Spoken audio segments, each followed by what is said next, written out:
Ganito din ba kalapad ang dahon ng inyong alugbate? Malaki po ang pakinabang nito.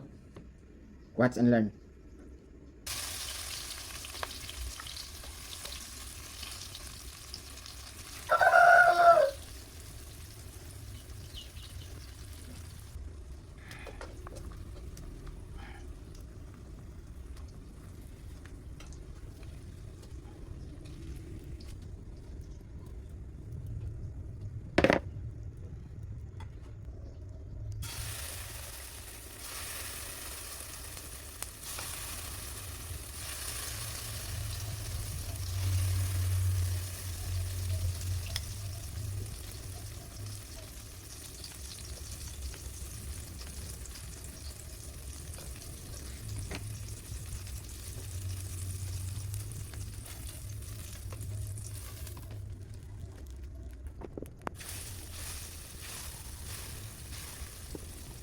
Ito na yung dahon ng alugbate.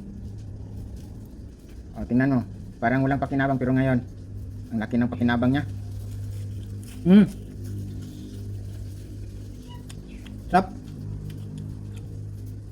Ito rin yung patula o sikwa. Tingnan mo, parang beef loaf na nilagyan ng itlog.